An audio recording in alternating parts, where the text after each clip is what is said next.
geldiniz. Biliyorsunuz ki önümüzde Türkiye Cumhuriyeti tarihinin en önemli seçimine giriyoruz. Bu seçim aslında Cumhurbaşkanlığı seçimi ya da meclis seçimi değil. Bir referandum niteliğinde otokrasiyi mi, demokrasiyi mi seçeceğimiz çok önemli bir seçime gidiyoruz.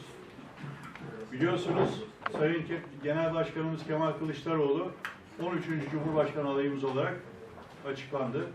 Millet İttifakı olarak ciddi bir katkı ve teveccühle.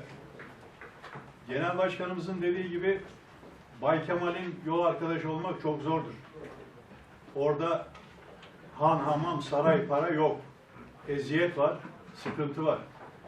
Ama bu yola çıkanlar bunların hepsini göze alıp yürümeyi, birlikte olmayı, yol yürümeyi göze almış insanlar.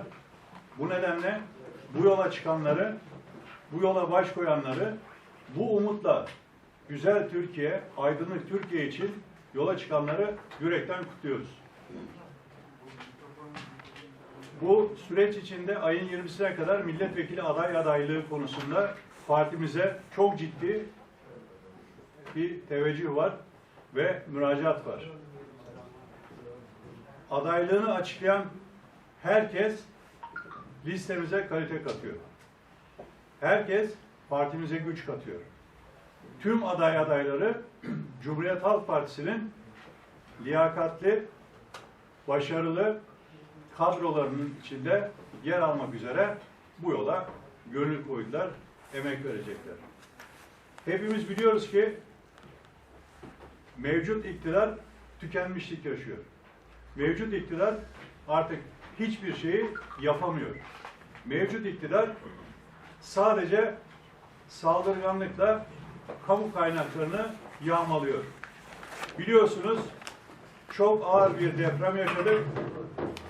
Depremdeki başarısızlıkların üzerine şimdi de sel felaketiyle insanlarımızı kaybediyoruz. Yapmayın, olmaz denilenleri ısrarla yapanlar, işte liyakatsiz kadroların yönettiği ülkenin kaynaklarını çarçur edenler, doğru yerlerde kullanmaktan aciz olanlar maalesef ki ülkemizi bu hale getirdiler. Liyakatsiz sözcüğü çok basit bir sözcük. Çok kolay kullanıyoruz her yerde. Liyakatsiz adam. Liyakatsizin karşıtı depremdir. Güneydoğu depremi liyakatsizliktir. İşte aklımıza liyakatsiz insan dendiğinde orası geldi. Orada yaşananlar binlerce, on binlerce insanımızın hayatını kaybetmesi gelmeli. Cumhuriyet Halk Partisi kadroları olarak liyakatlı, donanımlı yol arkadaşlarımızla iktidara hazırız. Bugün de bunlardan birisi sevgili hocamız Profesör Doktor Ayhan Gökdeniz adaylığını sizlerle paylaşacak. Kendisine çıktığı yolda başarılar diliyorum. Bu yol uzun bir yol, zorlu bir yol. Bu yola aday olmak, yola çıkmak da cesaret ister. Bunun için de ayrıca kendisini kutluyorum. Çünkü kamudan istifa edip Cumhuriyet Halk Partisi kadrolarında yer almak, yol yürümekte bayağı yürek isteyen bir iş içinde bulunduğumuz iktidar döneminde. Bunun için de kendisini ayrıca kutluyorum. Başarılar diliyorum. Buyurun hocam, söz sizde. Çok teşekkür ediyorum Sayın Başkanım. Evet sevgili dostlar, Sayın Parti büyüklerim, çok değerli hemşehrilerim. Öncelikle 6 Şubat'ta yaşadığımız deprem nedeniyle tüm ülkenin başı sağ olsun. Yaşamını yitiren vatandaşlarımıza Allah'tan rahmet, yaralılara da acil şifalar diliyorum. Biliyorsunuz dün de aynı bölgede yani Şanlıurfa'da bir sel felaketi yaşadık. Ülkemiz gerçekten son 15 yıl veya 20 yıl diyebiliriz felaketler ülkesi oldu. Bunun nedenlerini, niçinlerini ciddi anlamda sorgulamalıyız. Şehirleşme planlarını yeniden gözden geçirmeliyiz. Planlamayı el yordamıyla değil, bilim ve akılla yapmalıyız. Dün itibarıyla 1983 yılında öğrencisi olduğum ve sonrasında da 1990 yılında akademik hayata başladığım ve çeşitli noktalarında idari görevler aldığım üniversitemden milletvekili aday adaylığı çerçevesinde ayrıldım. Gerçekten ülkemizin her anlamda çok ciddi sorunları var. Liyakatsızlık, makam ve para hırsı her şeyin önüne geçmiş durumdadır. Ülkemizin bu bağlamda geleceğe yönelik de ciddi sıkıntıları var. Sadece yaşadığımız sıkıntılar değil, geleceğe yönelik de çok ciddi sıkıntılarımız var. Ülke sınır namustur söyleminden geçmeyen namussuzdur noktasına gelmiştir. Yine halkın ciddi ekonomik sıkıntıları, işsizlik ve hayat pahalılığı gibi temel sorunları vardır. Enflasyon TÜİK'e göre %56 ama halkın yaşadığı, bizlerin yaşadığı enflasyon en az %156'dır. Maalesef ülkemizde orta sınıf yok olmuş. En alt gelir grubuyla en üst gelir grubu arasındaki makas açılmıştır. Her anlamıyla üreten bir ekonomiden uzaklaştırılmış ülke, ranta dayalı, fırsatçı, talan ve yalan bir anlayışla egemen kılınmaya çalışılmıştır. Emekçi sınıflar üzerine baskı artırılmış, tarımda girdi fiyatları yükselmiş ve paramız pul olmuştur. Hayvancılık yerlerde sürünmektedir. Köylümüz süt alış fiyatları artmadığı ve girdi fiyatları yükseldiği için sağımlık ineklerini kesime göndermektedir. Ülkemiz de üniversiteler deprem bahane edilerek online eğitime geçilerek kısmen kapatılmıştır.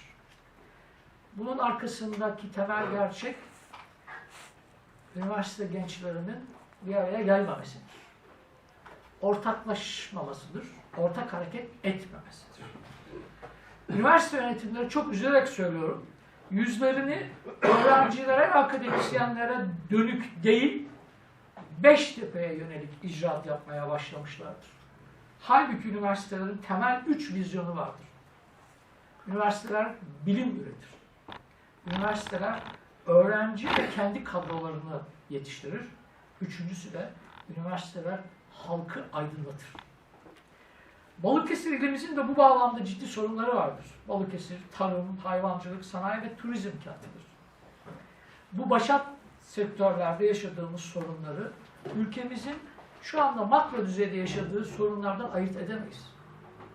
Yani Ankara'daki, Urfa'daki, Kars'taki sorunlar neyse sektörler bazında buralarda aynı sorunlar maalesef vardır. Ama çözümsüz değildir. Bu sorunların çözümü vardır. Çözümleri dayanışarak bulacağız. Ortak akılla bulacağız. Şehrimizin kıyı bandındaki turistik bölgelerde altyapı sorunları belediyeleri güçlendirerek çözeceğiz. Tarım ve hayvancılıktaki sorunları uzun vadeli düşük faizli kredilerle sübvanse edeceğiz. Girdi maliyetlerini azaltacağız. Tekrar üreten ve kendi kendine yeten bir ülke yaratacağız. Küçük ve orta ölçekli işletmeleri finansal açıdan destekleyeceğiz. Başka ne yapacağız? Kral değil, kuralla bu ülkeyi yöneteceğiz. Eş dost hukuku değil, evrensel hukuku egemen kılacağız. Tek akıl değil, ortak aklı egemen kılacağız. Ülkeyi biatla değil, liyakat anlayışıyla yöneteceğiz. Her zaman hurafeyi değil, bilimi önceleyeceğiz. Ülkede otokrasiyi değil, kurum ve kuralları olan tam demokrasiyi egemen kılacağız. Kader planı değil, imar planını önceleyeceğiz. Cumhuriyetimizin 2. yüzyılında bu ülkeyi demokrasiyle taşlandıracağız. Ve her alanda ama her alanda zihniyet devrimini gerçekleştireceğiz. Çocuklara sözümüz var. Bir kişi değişecek, her şey değişecek. Ben direkt basın bültenine geçtim veya basın açıklamasına geçtim. Şöyle arz edeyim. Ben 1963 Bartın doğumluyum.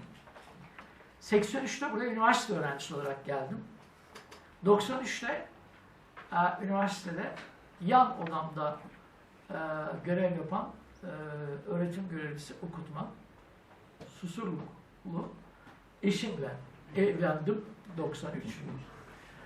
2003'te bende üçlerin biraz şeyi var. Beyefendi bu arada bir eşinizin ismini söylemediniz. Şimdi alınacak hanımefendi. Ayla. 2003'te Tamam hocam yeterli. Adaylığımı il başkanlığında yapmak istiyorum deyip buranın, çünkü sürekli burada toplantılar, görüşmeler oluyor. Salonun uygunluk durumuna göre kim gelirse her zaman yanında durup aday adaylığını burada açıklamasına olanak sağlıyoruz. Sevgili hocam dün istifa dilekçesini verip sonucunu aldıktan sonra telefon etti.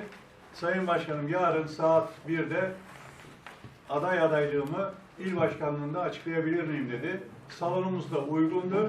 Biz de ilçe başkanlarımızla beraber de kendisine destek vermek adına burada yanındayız. Bu formatta devam eden her aday adayının da her zaman yanında olacağımızı, salonumuzun herkesin kullanımına açık olduğunu bunu özellikle belirterek söylüyorum Macit Bey. O zaman şunu belirttim. Önceki günde bir adayı burada açıklama Benim yaptı.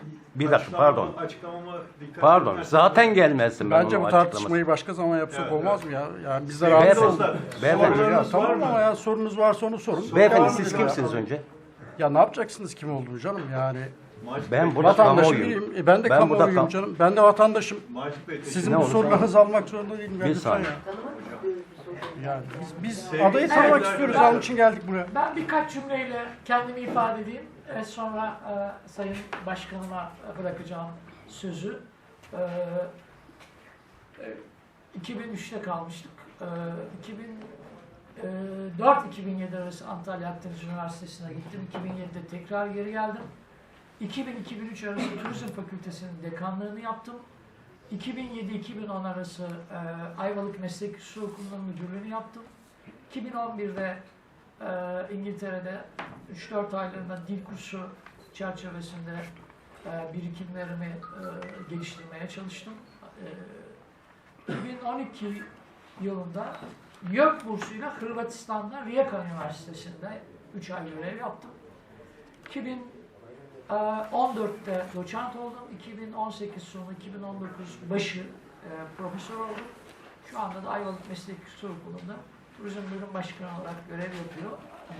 Dün itibariyle oradan ayrıldım. Çok sayıda ulusal ve uluslararası makale ve bildirilerim var. Ayrıca o bölgeyle ilgili 12 tane kitabım var. Yani Balıkesir, Edremit ve Ayvalık bölgesiyle ilgili turizm ağırlıklı 3 tane de fakültelerde okutulan, turizm fakültelerinde okutulan ders kitabım var. Evliyim. Bir tane de oğlum var. Diğer detayları dediğim gibi web sayfamdan alabilirsiniz. Çok teşekkür ediyorum. Buraya geldiniz, katkı verdiniz. Onur duydum. Çok teşekkür ediyorum. Sahada da beraber olacağız yarından itibaren. Düzelteyim, yarın Ankara'dayım. Dosyamı teslim edeceğim. Cumartesiden itibaren il başkanımın, ilçe başkanlarımın verdiği bütün görevleri eksiksiz yapmayı planlıyorum. Bu birliktelik 9 Nisan'da açıklanacak biliyorsunuz. Yüksek Seçim Kurulu kesinleşmiş listeleri. Bu birliktelik 9 Nisan'da girip girmemekle veya yerini beğenip beğenmemekle ilgili değil. 13 Mayıs akşamı seçim yasakları başlayıncaya kadar sahada olacağım. Ben 36 yıllık askerliğini de maden ocaklarında yapmış bir işçinin çocuğuyum. O aileden başka birisi çıkmazdı zaten. Dolayısıyla Sayın Başkanımın ifade ettiği gibi bütün samimiyetimle söylüyorum, altını kalın çizgilerle çiziyorum. Bu seçimler herhangi bir milletvekili seçimleri veya cumhurbaşkanlığı seçimleri değildir. Bu sistemin referandumudur sevgili arkadaşlar. Yani Bu sistemle mi devam edeceğiz? Yani tek adamla mı devam edeceğiz? Yoksa tekrar bu ülkeyi kurucu ayarlara, yani 2000 öncesine mi taşıyacağız sorusudur. Bunun cevabını vermemiz ve herkesin taşın altına elini koyması gerekiyor. Ben bir defa bu olayı deneyimlemek istedim, tecrübe etmek istedim. Partiyle 2 defa ayrıldım. İdari görevlerim nedeniyle, yani fakülte dekanlığım ve yüksekokul müdürlüğüm çerçevesinde ayrıldım. Tekrar döndüm. 3. defa tekrar döndüm. Geçtiğimiz haftalarda 6 Eylül ilçe başkanım burada, Hakan Bey'e uğradım. Tekrar üyeliğimi akredite ettim. Aynı zamanda biz Erdem Bey'le, daha önceki il başkanıyla da bu masada çok toplantı yaptık. Ben aynı zamanda il başkanlığı çerçevesinde kurulan Bilim, Sanat, Kültür ve Hayvan Hakları Kurul üyesiyim. Devletin vermiş olduğu yasa ve yönetmelikler çerçevesinde ne kadar partiye gelebiliyorsam, gidebiliyorsam ve emek desteği verebiliyorsam bugüne kadar hepsini yapmaya çalıştım. Sonuçta bir devlet memuruyum. Hepinize çok teşekkür ediyorum. Sağ olun, var olun. Buyurun. Sevgili arkadaşlar, sorularınız varsa Pardon. hocama ama siyaseten... Pardon Sayın İl Başkanı. Buyurun. Kural şuydu bugüne kadar. Bu kural değişmiş galiba. Nasıl? Önce gazeteciler soru sorar. Sonra tabii ki biz belirli bir şeyden sonra terk ederiz. Ancak ne yazık ki sorduğumuz sorulara müdahale ediyorlar. Haydi hoşça kalın. Buyurun, sorun. Yok sormayacağım. Sorum yok zaten. Teşekkür ederim.